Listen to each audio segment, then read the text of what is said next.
Okay, so we completed through Daf Lamed Daled Amid Beis in a mafkid. If you recall last week, we went through a series of examples where the Gemara is telling us. Remember, the whole subject here is kefil, and the ability for someone to acquire kefil. In other words, a negotiation between an owner and a shomer on whether or not you can acquire kefil. So the Gemara went back and forth and said you can, but at the end of the day, they left us with a teku on about, 8, 10, 12 cases, which were not clear as to whether or not ownership actually had passed. And as an example, we said we're talking about a wife with nichse malug. If she can the husband take over her nichse malug, which we know is the ksuba, and negotiate for it and give away kefil. So these are the kinds of examples that we discussed last week, none of which have a definitive answer, because in all of those there's an ambiguity as to whether or not it's clear that kefil can be conveyed. So in principle, the answer is kefil can be conveyed. The question is what type of ownership you have to have, complete or maybe not so totally complete, and whether or not there is that acceptance. So we're holding by the teku around a little before the middle of the page, not quite the middle of the page, and we're going to start with Amar Rav Huna. Amar Rav Huna. So now the Gemara is going to go back to the Mishnah, which we started in a mafkid. And if you recall, in the first Mishnah, the Mishnah said, the hamafkid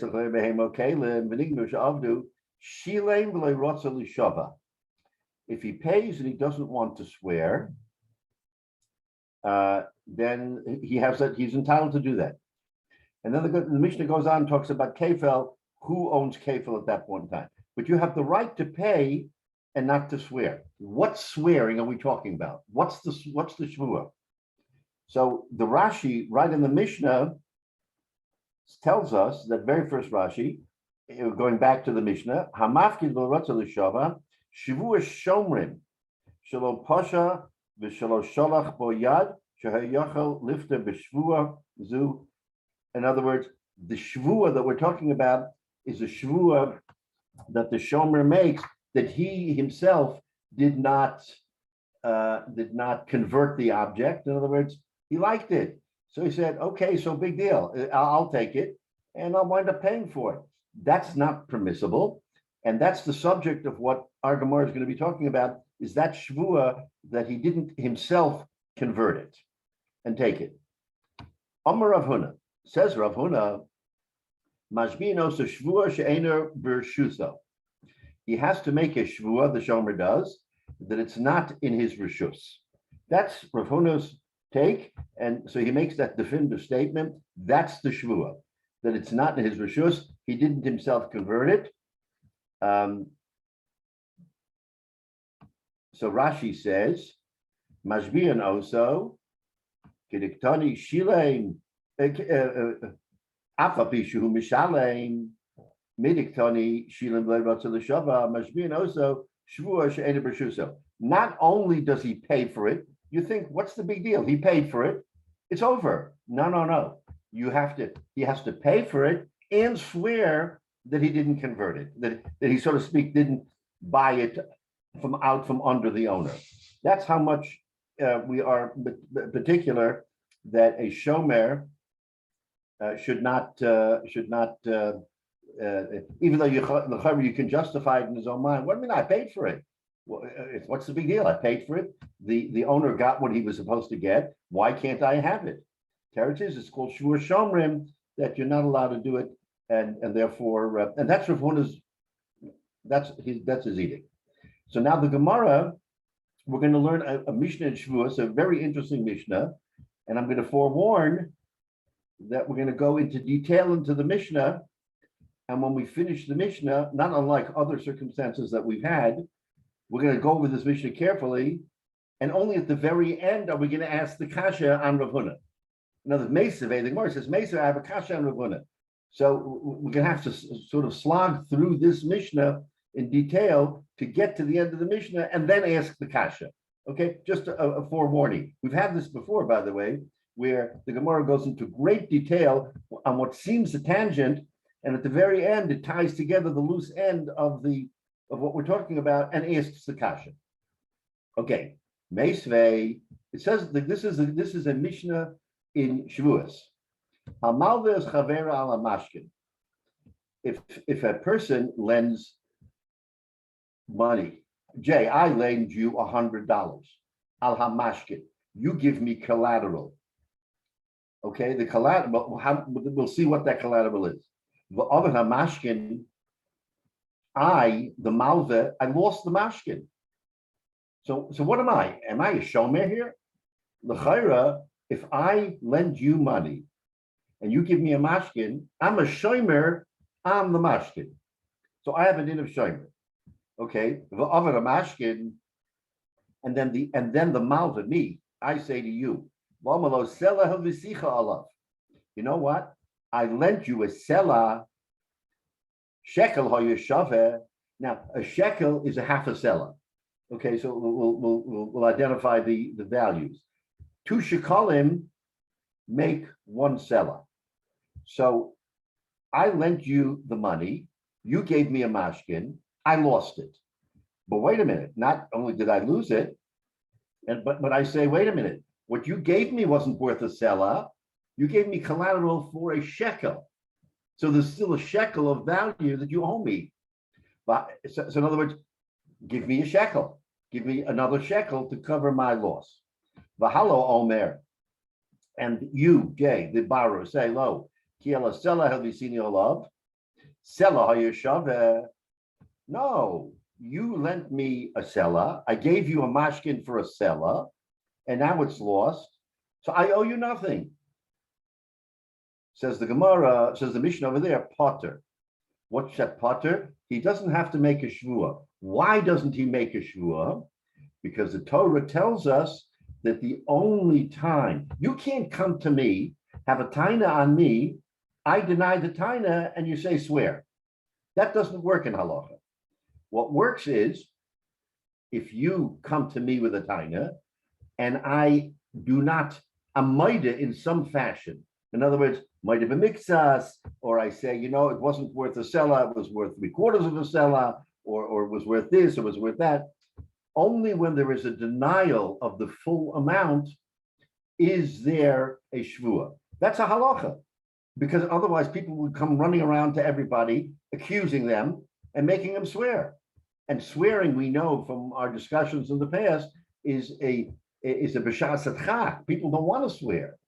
Swearing is not what we want people to do. Excuse me, Rabbi, do you have to do a shvua, or you're allowed to do a shvua? No, you have to. In other words, if I come to you and I say, you owe me $100, and you say, I don't owe you, I know I owe you, but it's not 100. I think I owe you $80. The minute you're might of a mixus, the minute you counter what I say, a shvua becomes appropriate. But if I come to you and I say, you owe me $100, and you say, what are you talking about? The collateral was $100. I gave you the $100. Just because you tied it to me doesn't mean I have to make a shvua. You can't force me to make a shvua on your statement if I deny in total. That's the halacha. So if that's the case, says this Mishnah, that in this particular instance, if the malveh said to the loveh, wait a minute, you gave me collateral for only half the amount, and the other one says, oh no, I gave you collateral for the full amount, your word against mine, we believe the loveh, no shvua. They're stating the Mishnah. That's what the Mishnah says. Okay, that's the first case of the Mishnah. The Mishnah that Mishnah in Shavuos is going to give us a number of cases for us to analyze. Now, second case of that Mishnah. I say to you, Jay, I lent you a sela. Excuse me, before you go to this case, Are there any other conditions put on the first transaction with the collateral? Is there anything in writing? Is there anything that tightens up the whole story? Halavai there was, because if there was, we would have, like today, today we are meticulous, right?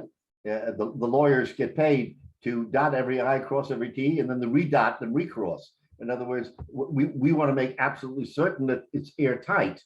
In those days, and we know this repeatedly from our learning, it wasn't airtight.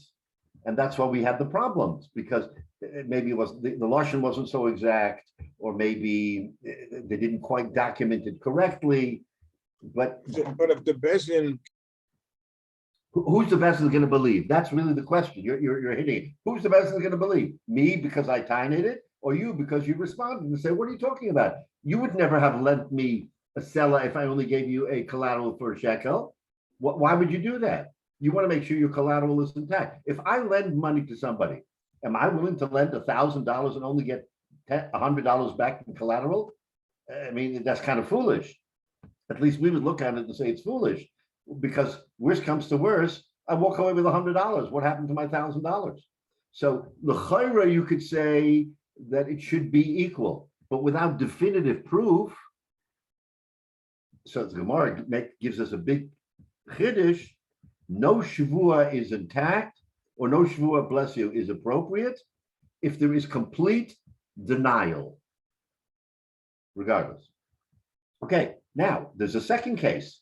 The second case will illustrate what we're talking about. Sela hil b'sicha alav. I lent you a sela, shekel hoya shaveh, but it was only worth a shekel. So now I lost it, mea culpa, I lost it, but you owe me a shekel. Bahalo Oman, the Lova says, "Lo, kiela sela have you seen alav? You lent me a sela, shlosha dinarim hi shaveh. It's worth 3 dinarim. There are 4 dinarim in a sela. So, for argument's sake, let's say if the sela is $100, a din is $25. So he comes back and says, you know what?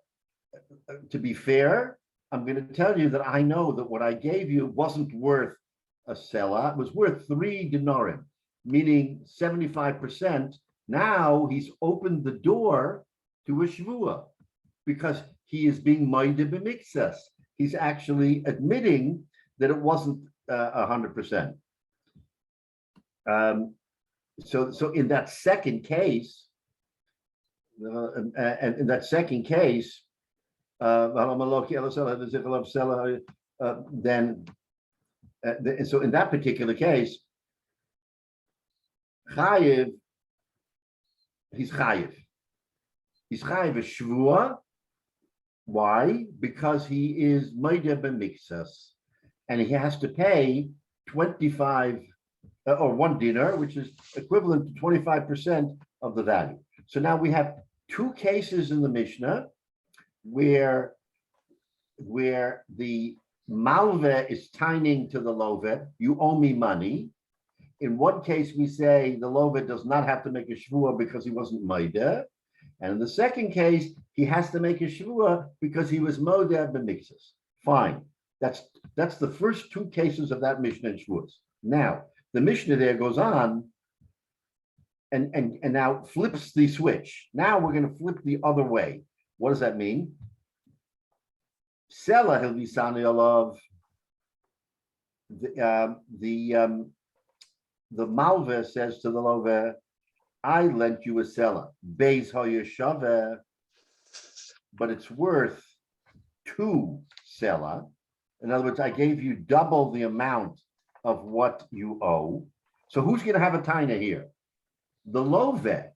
In this particular case, the loveh is going to say, I gave you too much collateral. Mea culpa that I lost it. I feel bad, but you have to give me back 1 sela. That's what you have to do. So in that particular case, Shnayim Hayeshava, Vahalo Omar, and the Malva says, Lo, ki ela sela v'sicha alav. In other words, Vahalo Omar, Lo, ki ela sela v'sicha alav, sela shut potter. So again, we have the flip side of what we had in the beginning, where there was no admission. There was no admission. So therefore, the borrower says you owe me a seller because I gave you two, and the lender says no, you didn't. He's not maida, no shvua, because there's no maida b'miktzas. So in that particular case, he does not have to give him back. However, so that's case number 3. Case number 4, the final case in that Mishnah, is how they say olav shnayim, but seller have you seen olav? I lent you a seller. Shnayim ha yeshava v'hala omalo ki ela seller have you seen olav.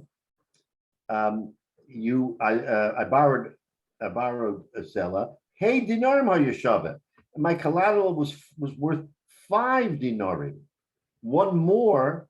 Remember, there's 4 dinarim in a seller. I gave you 5. So you owe me, Malve, owe me a dinner because I gave you more collateral than the loan was worth. And so if the Malve says, yes, you're right, you gave me 5 dinarim, Chayiv, he has to swear if he doesn't want to pay, because he's basically admitting that there is a shvua. Remember, it's might have been mixus, so there is a shvua. Okay, so to repeat, we have 4 cases in the Mishnah, 2 where the borrower is making a claim, and 2 where the lender is making a claim. The underlying reasons for the claim are the same. When it's equal, I lent you and you gave me and you gave me the same amount, there is no admission of guilt, no shvua. In the case where there's an admission of guilt, either because it's worth 3/4 or a half or 5 or 1.5, when it isn't totally shava equal, then a shvua is apropos, because the Torah tells us that it's a might of a mixus. There is a partial admission, and a partial admission is what incurs a shvua. The only difference is that the first 2 cases, it's the malvet tining, and in the second 2 cases, it's the lovet tining. The lovet tining, I gave you too much. Yeah. Can the one who has the collateral, can he use the collateral? For example, if he gives him a lawnmower, does he have to get permission or make some other arrangement to use the item that is being used as collateral? And then the other part of that question is, if this deal starts to sour and can either one pull out of the deal and reverse everything at any time for no reason? Right. So the answer to the first question is, if the parties did not agree that the collateral could be used in the transaction, then it may not be used. In other words, the parties can say, oh, by the way, you can use that lawnmower while I have the use of the money. Why not? You should have that opportunity. So does the shomer change his category? So in other words, there has to be an agreed upon pathway for that collateral. Otherwise, the collateral is inanimate. It just sits there, hey, if something happens later. So that's part number 1. Okay, can you pull out in the middle? Well, the answer is, in principle, if the parties agree that I'm going to borrow for a month and then I'm going to give it back to you, then that's the understanding. It wouldn't be fair for either party to just up and walk away and say, I have enough. Okay, you had it for 30 days, over. So the answer is there has to be some agreed upon time frame for this. Otherwise, the whole thing is hefker, because just as in the case of a shomer isn't open-ended. If I ask you to guard something for me, I'm usually telling you, Jay, do me a favor. I'm going to be overseas. I'll be gone 30 days. You be my shomer. I'll pay you, or you pay me if you need it. Whatever. It has to be finite. It can't be infinite. Yeah, let's say you have a finite agreement, but for some reason one of them wants to pull out before the the full. No, you can't. No, you can't. If there's a finite agreement, then that's the four corners of the agreement. That has to be respected. They can extend it, or by mutual agreement, they can shorten it and say, you know what, this isn't working out so well, or I need it for something else. Do you mind if instead of 30 days? So they can, if they agree, they can shorten it. If they agree. But if it's not an agreement, neither one can parcel the whole. Change the term, right, exactly. Okay, so, fine, so that's the Mishnah. That's the Mishnah over there. That now there's a kasha there. This is all in that Mishnah and Shavuos. Yeah, we're not back to Rav Huna yet. And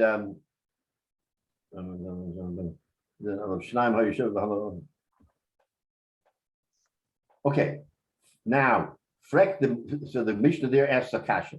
Now that we understand all the terms, mi nishba, who swears? Okay, I've given you the facts. Now, who will swear? Says the Mishnah, Misha hapikodon etzlo. The person who is holding the collateral is the one who swears. So let's take a look.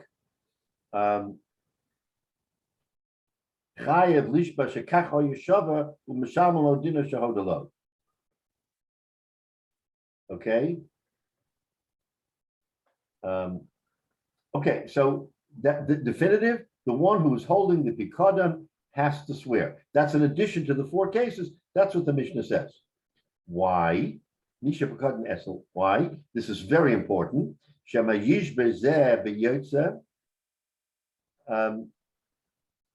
Halo es pikadon, because if we say it's not the one holding the pikadon, but let's say it's the borrower, who usually holds the pikadon? The malva, right? The malva, in the case of a transaction, the malva is the one who holds the pikadon because he's got the collateral. So if we say that it's not he who swears, maybe the other fellow, the borrower, will swear, right? Perhaps he'll swear.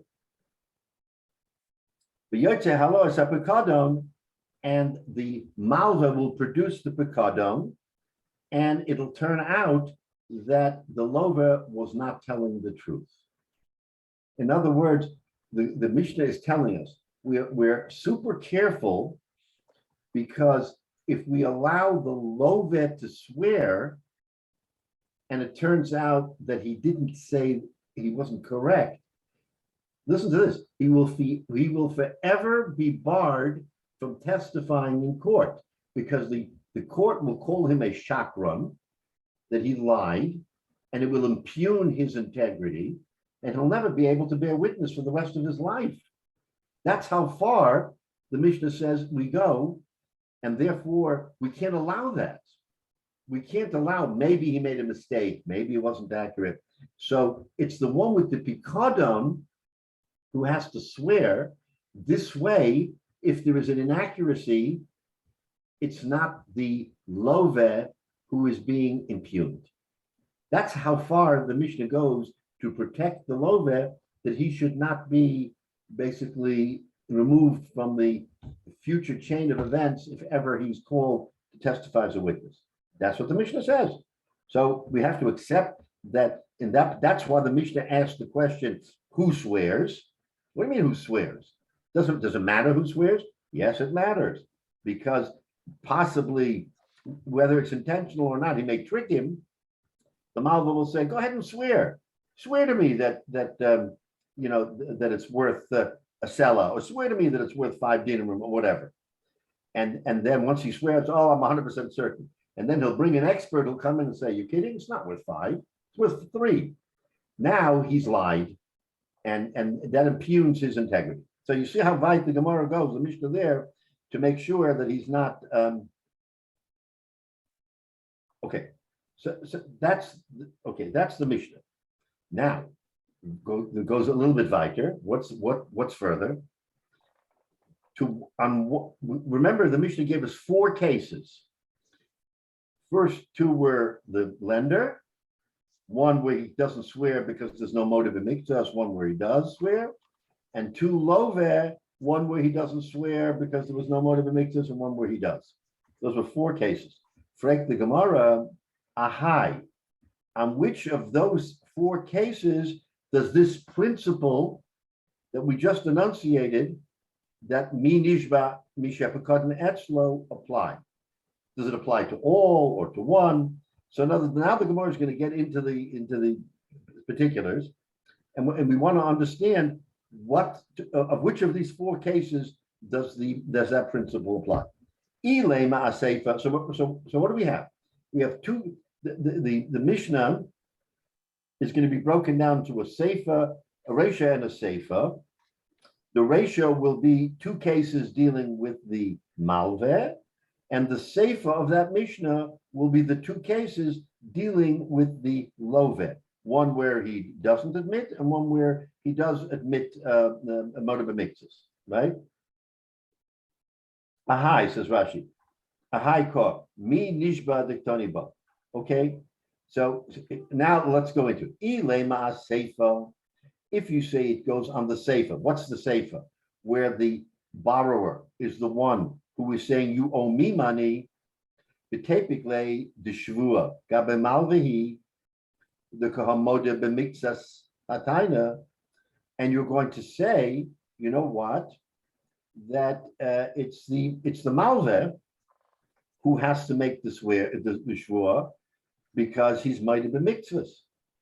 So if that's the case, then why are we worried? Why are we worried that the malveh will later on try to upend the loveh? It's the malveh making the shvua.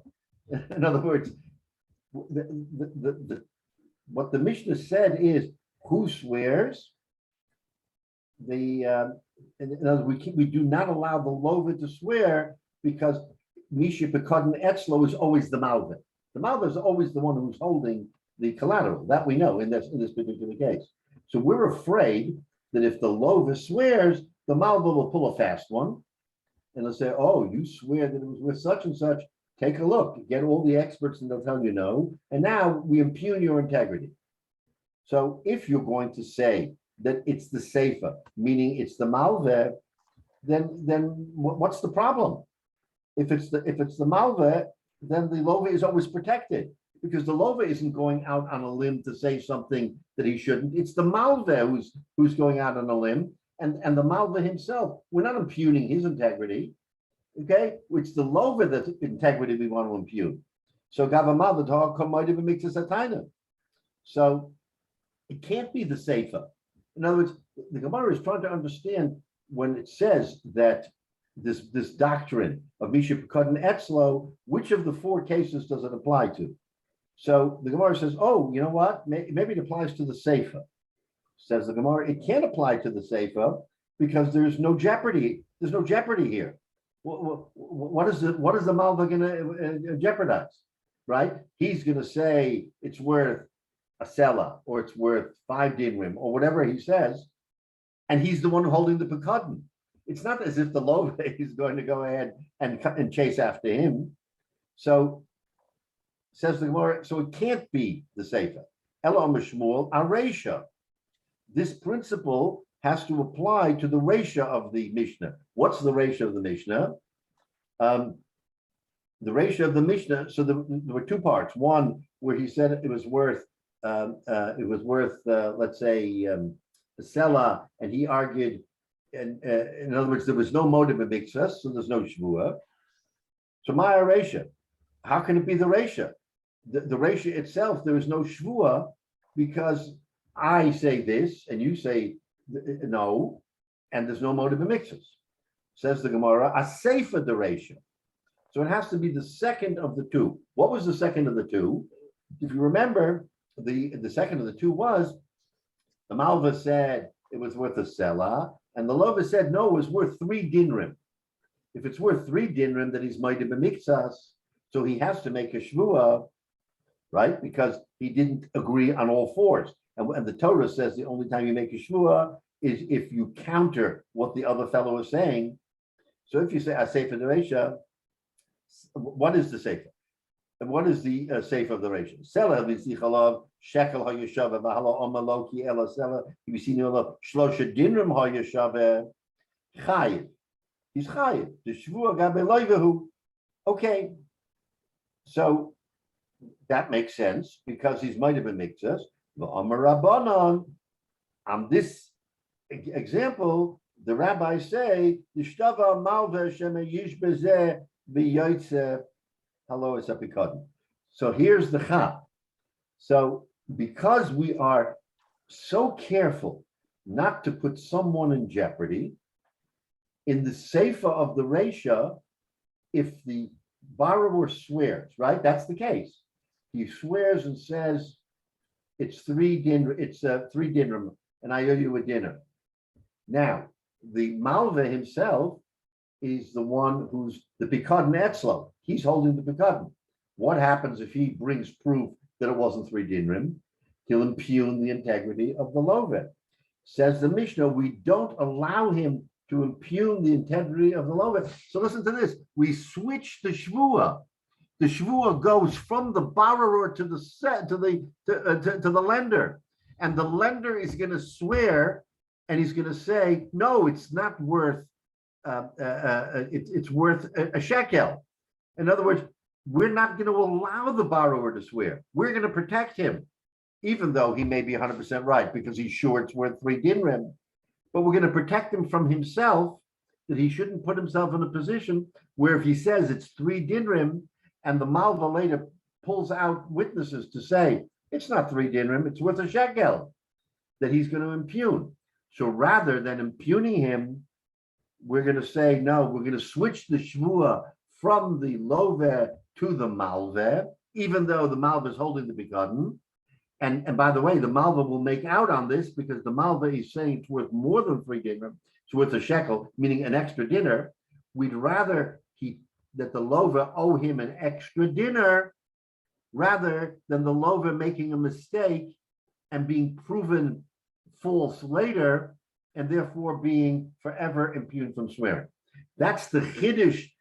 Again, in that Mishnah and Shavuos, this is all in the Shavuos Mishnah, that we're not going to allow the lova to make a mistake, even though he's 100% sure it's 3 dinrim. I'm a jeweler, I know better. We're not going to allow it, and we're going to make the malva swear. So take a look at Rashi. Ilema seifa achiv the seifa typically v'lamale lamasle tam b'shema yotze hapikadon yivselenu le'edus l'shvua. Shemaya reisha. What does it mean? A reisha? Hareisha butter. In the reisha, there is no argument because there's no motive in mixes. So Rashi says a seifa the reisha achiv the ketani bereisha koi the shtava malve shelo hoisha shava ela shekel. Yitin shekel. So this is the outcome. Even though the Love says it's only worth 3 dinrim, which is less. 3 dinrim is less than actually 3 dinrim is more than a shekel because a shekel is a half a selah and 3 dinrim are 3/4 of a selah. So the shtava malve, we switch the shvua from the love to the malve. Shalahoisha shava ela shekel. Yitin shekel the kiven the ikashvua al halove min haTorah yata yochel lepatro below klum.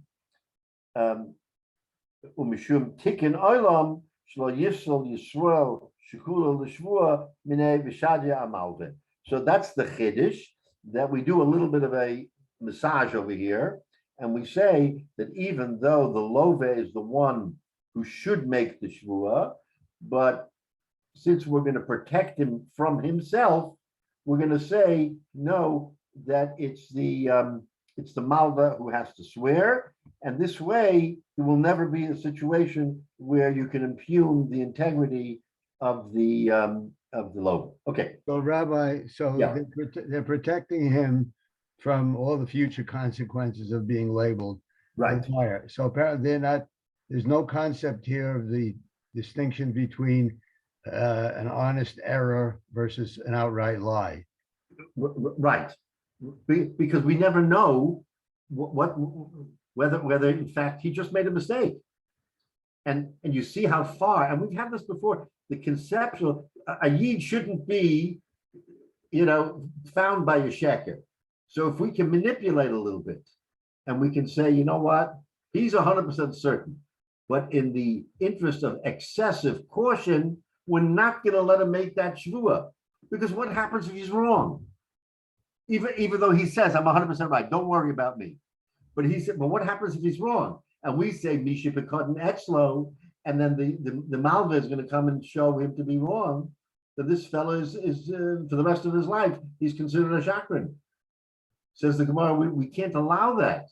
So we'd rather switch the shvua from the lovet to the malva, even though the malva shouldn't be swearing here. Because Misha Pekadin Etzlo, he's holding it. Even so, we go Lifnim Mishur Sadin, we go that extra mile, and we say, we're going to protect the love. Okay, that's all the Mishnah Shvuos. We haven't said anything other than gone carefully over the Mishnah Shvuos. Now we're going to come to the kasha. What's the kasha? Remember, we started off by saying that Rav Huna makes a statement, that the malve, as it were in this case, has to make a shvua that it's not in his rishus. Everything we've said now in the last half hour has nothing to do with that. It has to do with a discussion in the Mishnah of who makes the shvua under what kind of circumstance. Now, Frek the Gemara, the kasha, the im isa, and if it's true, okay, up to Lamahayim and Aleph, the im isa Rav Huna, if in fact it's true that Rav Huna's statement is accurate, given the Mishtava Malva, She'ena B'Shuso, in other words, what are we afraid of? The fear here is, remember in this Mishnah, that we went into detail, is that the Malva and the Lova are going to go back and forth, and at the end of the day, the Lova will make a commitment, and the Malva will pull out from his back pocket. What do you mean? You're telling me it's 3 dinrim?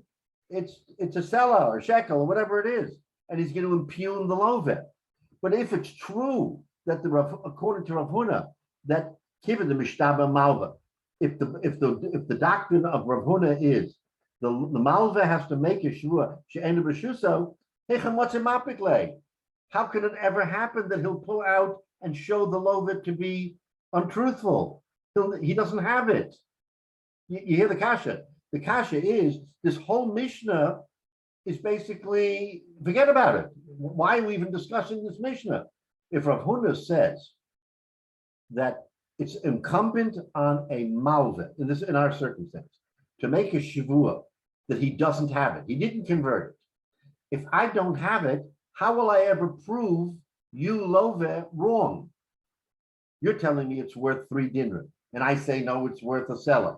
In other words, we have a machlekes over, let's say, 1 dinner, or a seller and a shekel, whatever the case may be.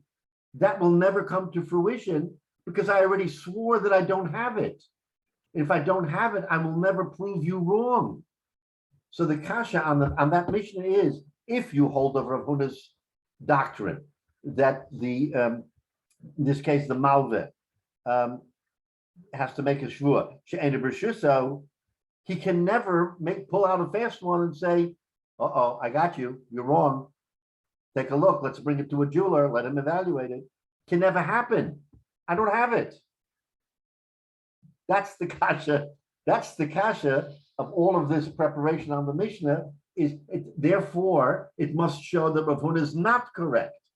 That Rav Huna's edict saying that he has to make a shvua is not correct. That's why it can happen that he can pull a fast one on the Love. Because the Lova will say, oh, it's worth 3 dinrim, and he'll come back and say, really? Here it is. Let's bring it to an objective third party and let that third party make an analysis. Why? Because I have it. I'm holding it. So that's the kasha here. In other words, from this whole Mishnah in Shavuos, it's a raya that Rav Huna's edict or his doctrine is not correct. Right? Does it make sense? Because otherwise, what are we wasting our time for? Why do we go through all this manipulation of he says this and he says that and he says this and he says that? What difference does it make? Rav Huna says that no matter what the circumstance, whether it's the ratio of the seifa or whether he admits everything or he admits partial, never have to worry because the malva is always going to swear, I don't have it. It's not Rishusi. Once it's not Rishusi, how can he ever prove the lover rule? That's the kasha. So Rashi says, Isa Ravuna, the top Rashi, Shahashomer HaMashalim Damim Nishba, She'ena Rishuso, Amai Chashinin L'Shema Yotzi HaYishtaba. Why am I afraid that he'll pull a fast one? That was the upshot of that Mishnah was, but wait a minute, Mishi Pekadin Etzlo has to swear. Why bother? It'll never come to fruition. What's a mapikle? So it's a gewaltige kasha from this whole Mishnah on the principle that Rav Huna laid out. That's what this Gemara. That's why I said we're going to go through this whole Mishnah, and the whole Mishnah is not. I mean, it's an important Mishnah, but it's not totally relevant to our kasha. The upshot of the kasha is whatever you say in that Mishnah, how can it come to fruition if he has to swear that it's not Rishusi? All right, I mean, we're clear. That's really what the substance of our discussion is that we wanted to say, can we support Rav Huna? According to this Mishnah, we can't support Rav Huna because Rav Huna says that he has to swear that it's not Rishusi.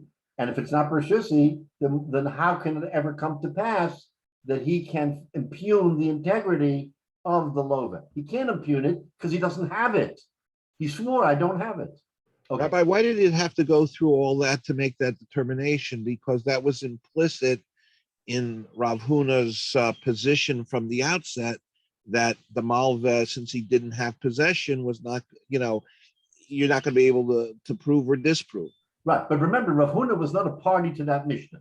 So Rav Huna is off wherever he was. I see. He's making a definitive statement. So we're asking Kasha, Rav Huna, you're saying that making a definitive statement that again, that's the first Rashi in Amafkid, is you got to swear that I don't have it.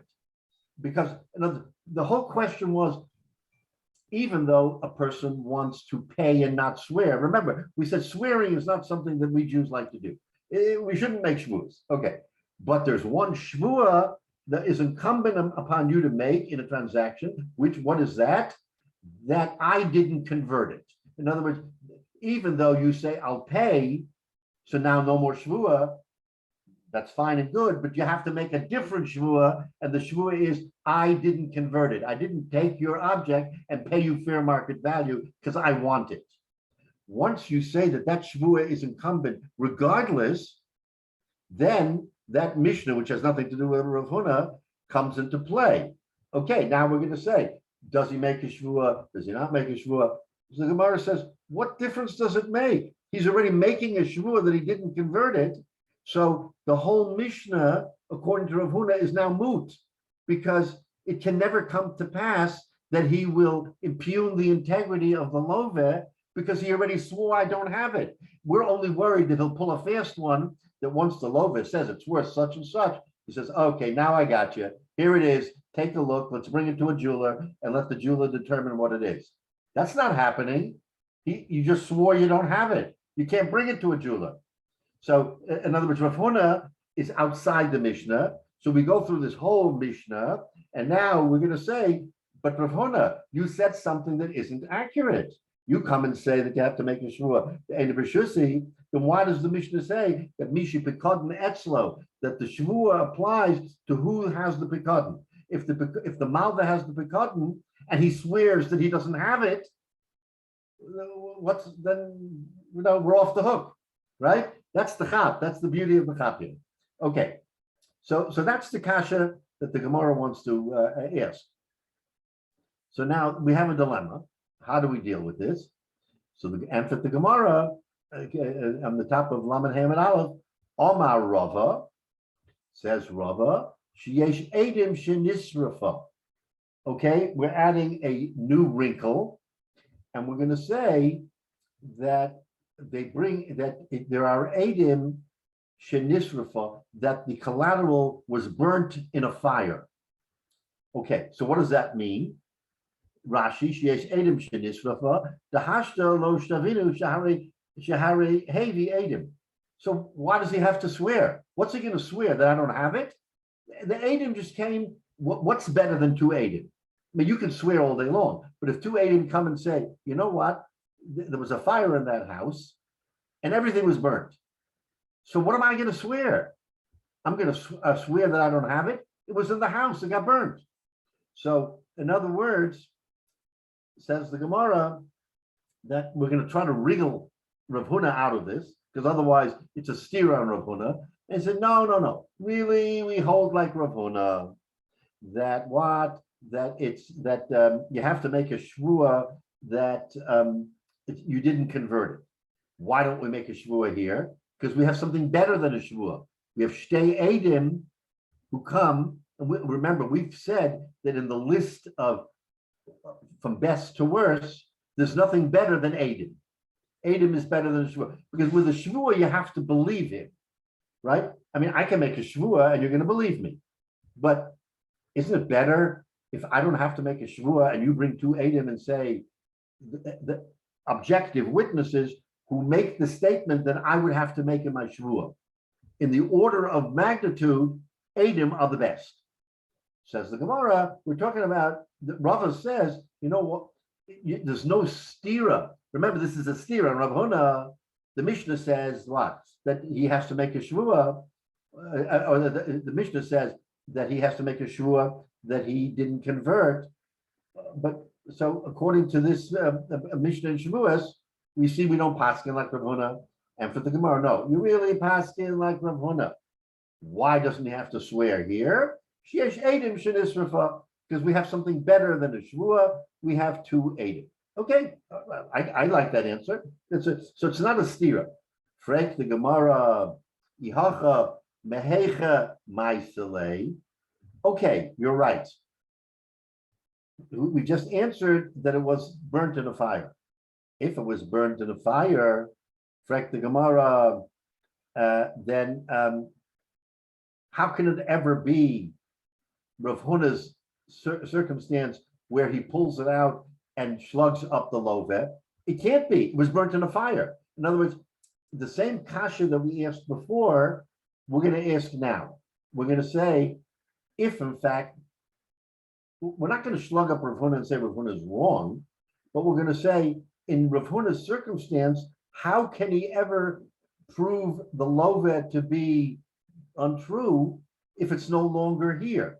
So it's the same kasha, but with a different set of facts. So that's what the Gemara is saying. How is he going to slug him up if it was burnt? Now, granted, the Gemara is splitting some hairs here, and you'll see in a minute. Rabbi Yosef says, "Sheyesh edim shenignava," not that it was burnt, which means it's no longer in the world. It was stolen. So what's the difference between stolen and burnt? Right? Stolen means we don't have it, but it's somewhere. Burnt means it's gone. It's in the air. It's gone. So Rabbi Yosef wants to back up and say, no, it wasn't burnt. It was stolen. So if it was stolen, then there's still a long shot, hava amina, that it will turn up, right? That's the question. So Rabbi Yosef says that if it was stolen, the malved doesn't have to swear that it's not in his rishus, because he says, wait a minute, it was stolen from me, right? So therefore, I don't have to swear. So again, it's not a kasha on Rav Huna. Really, Rav Huna says you always have to swear. You know why you don't swear here? Because it was stolen. Why do we believe the Malva who says it's stolen? How do we know he's not playing some game? No, because witnesses came. No. We're saying that witnesses came and said, we know that there was a robbery in this house, and now they went through the house with a fine-tooth comb, and they couldn't find anything. So we're going to believe. We're going to believe the witnesses. That the Malva is honest, and it is what exactly. The Malva is honest, and that the witnesses, which is the highest and best form of proof, came and said that it was stolen. So that's the Gemara. Sof mehecha maisala. So at the end of the day, how is he going to prove the Lovet wrong and impugn him forever? It was stolen. And for the Gemara, the Torah umaisale. You know what? Because it was stolen and not burnt, it means it still exists on the planet. He is going to track it down. He's going to hire detectives. He's going to hire a private investigator. I'm going to find that chayfetz. In other words, we've left the door ajar for the malveh to still track it down. That's the difference between burnt and stolen, because burnt means it doesn't exist anymore. Stolen means it exists, but I don't have it. Big difference. So, in other words, that's what we're worried about. Frek the Gemara Yachi ki mishtabe malve name l'torach love belese. Then let's flip the switch. If you're saying that it's somewhere existed because it was stolen, maybe it's the love who will hire the detectives and search it down and bring it to light to show that he was correct. So in other words, we're still going to battle over this question because it does exist, and we have to be worried that maybe the malveh or the loveh will somehow, through some means, find it and impugn the other guy. What happens if, we haven't talked about it, but what happens if the loveh is the one who finds the chayfetz? And he says, wait a minute, malveh, you're telling me it was worth so-and-so. Here, take it to a jeweler. I just found it. And you're wrong. That means the malveh is going to be impugned. And remember, the principle here is the Torah says that a yid is erlich. So we don't want to put him in a position, not the malveh, not the loveh. We don't want to put anybody in a position where they could be ruined for life because they said something b'shmua. Remember, we've said this many, many a time. The reason why people don't swear is because the shvua has such a powerful consequence that it can alter a person's life. That's why I don't want to swear. As much as I know I'm 1,000% right, I don't want to swear. But if you're going to take, according to Rav Huna, and say that the malveh has to swear that he didn't convert it, that it's not in his rishus, he has now laid down a marker, and he said, "I don't have it." So now, if we're gonna say that it was stolen, not burnt, stolen, okay, 99.9%, I'm never gonna see it again. It was stolen. But isn't there a fraction of a percentage that a stolen item may turn up? And if it does turn up and turns and it slugs up what the fellow said, then we're going to impugn him. So therefore, so that's the Gemara's kasha. So what are we going to do here? So the Gemara says, Bishloime malve yoda mai kol ayil v'nafik the well, also the Torah umaisele. You know what? There's a difference as to whether the malveh tracks it down or the loveh tracks it down. In the case of the malveh, okay, it was in my house. Someone came into my house and stole it. You know, I'm going to hire the best detectives. They're going to track who was in my house. Okay, so we're going to have one of these very determined detectives who's going to go through everybody who came to the malveh's house. Oh, I found the guy who came into the malveh's house. He's a suspect, and we're going to track him down. And Lu Yehei, we found it because someone stole it. We know that. But Elalove, miyode man ayil v'nafke b'beisei the malveh. We can't say the same thing for the loveh, because the loveh has no idea who came into the malveh's house. Remember, this mashkin, this collateral, is sitting in the malveh's house, not in the loveh's house. If you're going to say that we're worried about the malveh, that even though it was stolen, 99.9%, we're not going to recover it, but there's a fraction of a possibility, and as long as he can track it down through whatever means, he's going to go to the end of the earth to try to find it. But you can't flip the switch and say the loveh would do the same thing, because the loveh has no frame of reference who came into the Malva's house. So we can't say that the Love is equal to the Malva in being able to determine who stole it, because he's removed from that whole picture. So what's the Gemara telling us? The Gemara is telling us that the reason why, depending on which, okay, so according to Rabbi Yosef, since he says that it was nignava, that it was stolen from the house, even though it's a fraction of a percentage that he'll ever get it back, but we can't discount that possibility, even though it's not